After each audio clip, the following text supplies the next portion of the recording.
Welcome into the St. Louis Cardinals Daily Podcast, a part of the Fan Arts Network. My name is Andrew Teuscher, and today we got to talk about some of the biggest things that are going to happen at these winter meetings and at least into this offseason, as this should be a major offseason for the St. Louis Cardinals. Maybe not for the reasons we're normally used to, hoping for big free agent deals, which frankly never happened anyway, but because things are actually supposed to be done to take these Cardinals into a new direction, and that starts with the potential trading of Brendan Donovan. And it's, at this point, not potential. It's a matter of when. Now, Chaim Bloom has been very detailed in saying that the Cardinals do not feel forced to trade away Brendan Donovan, which they shouldn't. He has years of control left, 3. He's not even 30 yet, and he's clearly a great bat coming off of one of his best seasons for the Cardinals. Can play every single position. We'd find a place for him. Now, it's still expected to happen. It's just a matter of time at this point.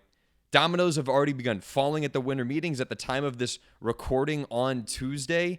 The big deals that have happened so far involving hitters are just Kyle Schwarber. So more moves are bound to happen. That seemed like the thing that was going to get the ball rolling, and it should. Now, Brendan Donovan has a big part of this offseason, not just for the Cardinals, but for a lot of teams.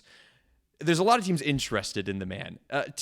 22 teams, as many as Derek Gould has quoted. Teams like the Kansas City Royals, Yankees, Dodgers, Astros, Guardians, Mariners have all been named specifically as being interested in Brendan Donovan. And again, who can blame them? Go look at the free agents right now. There are some big name free agents out there that could be signed, some infielders there at the top, and then after that, Brendan Donovan's the next best player. No other clarification needed there. No other thing added. Next best utility player? No, next best player. The top names right now in the infield are Pete Alonso, Alex Bregman, Bo Bichette, Eugenio Suarez, and after those guys, it's very clearly Brendan Donovan is the next best guy to go out and acquire. Ketel Marte has been recently rumored to be potentially traded from the Arizona Diamondbacks. That dude's going to cost an arm and a leg. He's a well-known value. He's a potential MVP candidate in the right spot.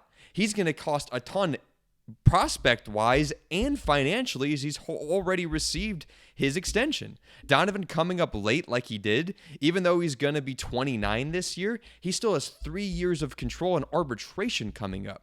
So this is a player that a team can bring in who can play any position. I bet even catcher. Let's try him at pitcher. But at least 7 other positions Brendan Donovan can play. He's proven it at a high level, winning gold gloves out there as a utility man and a second baseman. He's highly desirable, and he hits well with 119 OPS plus and coming off an all-star season. So there's a lot of options out there. Now, things that could come in return for Brendan Donovan, Cardinals fans at least keep mentioning pitching. Young, controllable pitching is going to be a very big need for the Cardinals going forward. According to FanGraphs, the only team that is projected less WAR from their starting pitchers next season is the Colorado Rockies. Now, when it comes to pitching, you may not know much, but you do not want to be anywhere near the Colorado Rockies when it comes to projecting out the Cardinals' rotation. Now, it's expected. That's what the Cardinals are trying to do. We want to see new faces who aren't necessarily ready to win yet. So bringing in lots of young arms, like we've already done with Richard Fitz, would make sense with Brendan Donovan. I've heard names tossed out like Cole Reagans maybe potentially coming back from the Kansas City Royals. That's garbage. Throw that out. Ain't no way we're trading a guy who's a borderline all-star. We love Donovan. He is for sure a borderline all-star. Great piece. Top 5 in your lineup. But we're not going to get Cole Reagans for him. That's a potential Cy Young winner. Now, the Cardinals could certainly add a guy who is either this year or next year ready to slot in our rotation and be a difference maker.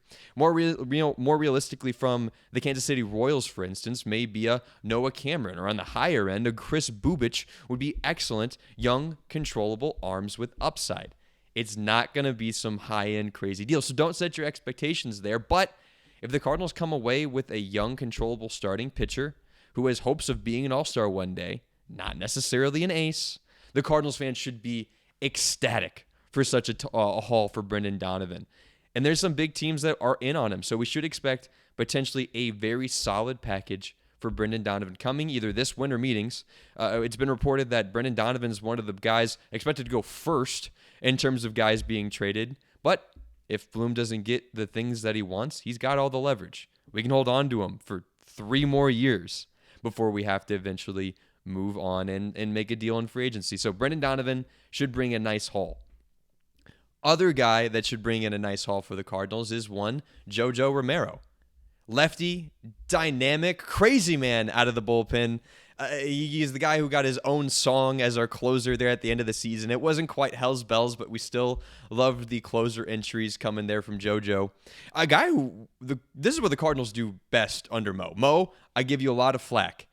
But the one thing you did well was you found random, for cost nothing pitchers out of nowhere, and that was exactly what we got with Jojo Romero. Now the Cardinals should be shipping off Jojo Romero to a team looking to contend. Just like Brendan Donovan is actually a hot commodity at the winter meetings, Jojo Romero is a hot commodity at the meetings, primarily because left-handed bullpen pitching is what Jojo Romero provides, and that's not just out there everywhere. Jojo Romero being compared to the free agents right now is an excellent name. We just saw, for instance, Jose Ferrer being traded for a former first-round pick to the Mariners. Harry Ford, a phenomenal top 45 catching prospect, got traded for a left-handed pitcher. Now, Ferrer is an upside play, flamethrower. They got more for Ferrer than we will get for JoJo. But JoJo, in comparison, that's what it costs to get a left-handed relief pitcher who can be in high-leverage situations, and that's exactly what JoJo has been. He's coming off a season with a 2.07 ERA, and the other left-handed pitchers on the free agent market are Taylor Rogers, Gregory Soto, Andrew Shafin, Caleb Ferguson. Romero had better seasons than all of those guys last season. Now, that was probably Jojo Romero's peak. He's a guy who peaked later. That happens with relief pitchers, but this isn't some huge name. I think he's right around the, along the lines of as good of a relief pitcher as Brendan Donovan was a position player. That might be stretching this a little bit, but we should get something nice in return for Jojo Romero coming out of these winter meetings. His demand, again, should be high.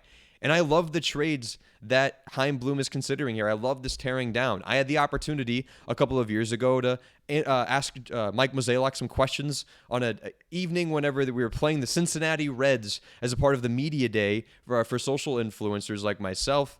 And I asked him straight to his face, Mo, would you ever consider a rebuild looking at the exciting young players that teams like the Reds who were playing that day had? And Mo said, well, would anyone really want to sit through that? I was screaming in my head, although I nodded nicely and, gave him nice gestures, Mo. But I was screaming in my head, Mo, yes, because we've instead sat through years of mediocrity.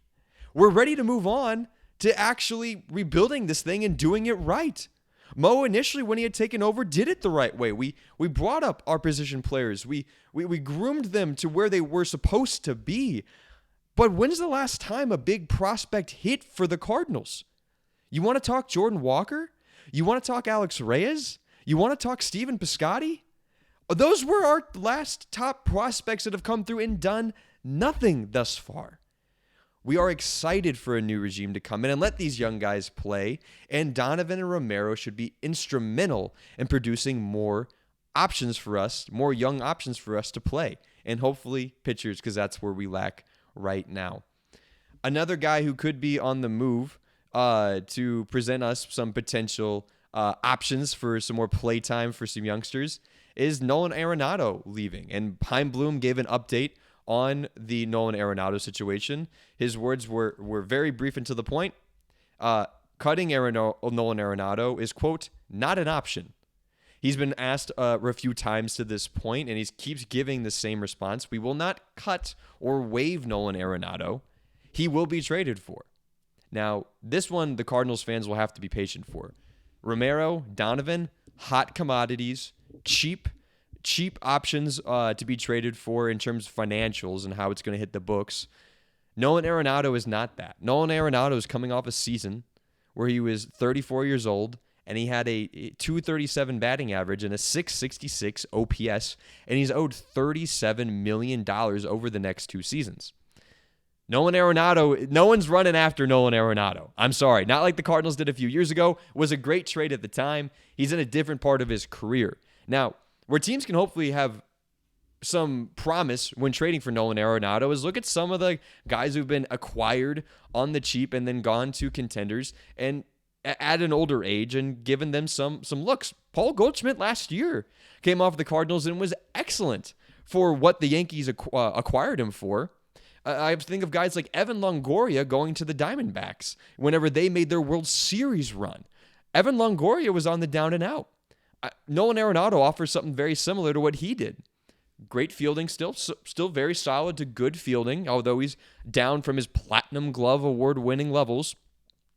And coming up a 666 OPS season, put him in a lineup where everyone has to pitch to him, where he doesn't have to worry and stress all the time, and let him keep learning how to hit, being the new player that he is. I really do think Nolan Arenado could be something for a team, and I think teams know that, but we're going to have to wait. Guys like Alex Bregman, Bo Bichette, other infielders have to go off the boards, and teams have to come around and say, all right, Heim, that deal we had talked about, you fork us over another $15 million to cover up a lot of that contract, and we'll give you that, fifth prospect from our organization for him. And that's exactly what the Cardinals will want out of this. I think we'll get a lesser return from what we did in the Sonny Gray deal, where we netted a top 5 prospect from the Red Sox and a guy who was ready to compete this next year in Richard Fitz. I'm hoping maybe we get a guy who's a top 5 to 10 prospect or a young player who's shown a little bit of promise. Maybe nothing flashy or exceptional. A Thomas Saggese level prospect for Nolan Arenado would be perfectly acceptable. Would make a lot of sense for both teams. For if he goes to a contending team like the Astros, who we tried to trade him to earlier, are still noted to be in potentially on Nolan Arenado. A team like that would certainly prosper in having him. Last little bit of news to come out of the winter meeting so far. No big deals have happened yet for the Cardinals, but a little bit of news from Ollie Marmol that's worth stating is that Victor Scott II is being considered as the leadoff hitter for the Cardinals. Now, Victor Scott II, the young 24-year-old center fielder for the Cardinals, hit .216 last year with a .305 on-base percentage. Those aren't the reasons why Ollie considers him as potentially being the leadoff hitter next year. It's because of his blazing 100th percentile speed. Go on to Baseball Savant. Look at what the bars they have there. Go to base running value, and it is pegged all the way to the right in bright red. Victor Scott is one of one in terms of speed. No one in the big leagues is faster than him. Literally the 100th percentile in speed in baseball. Well, Cardinals fans, go talk to your parents. And if you're one of the older Cardinals fans watching right now, listening, you know what speed does on the base paths in St. Louis. Go look at Ozzie Smith, Vince Coleman, Lou Brock. The Cardinals have a history of this, and Greg Amsinger brought that up recently on MLB Network when talking to Ollie, and Ollie said yes. He's absolutely in consideration for that. We know what that could mean for us and set us up well, and Ollie even pointed out that he thinks Victor Scott II made the biggest strides out of any player last year, and he didn't even just give it the old coach speech of, oh man, he's really come along, he's worked hard as anyone else.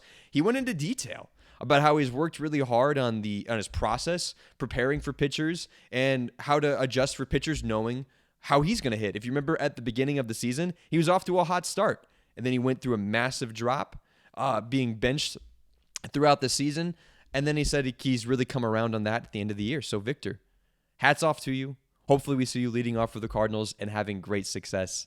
And thank you for tuning in to the St. Louis Cardinals Daily Podcast, here to cover your Redbirds daily. All the big news happening. Keep tuning it in, and we'll have it covered for you. Thanks again.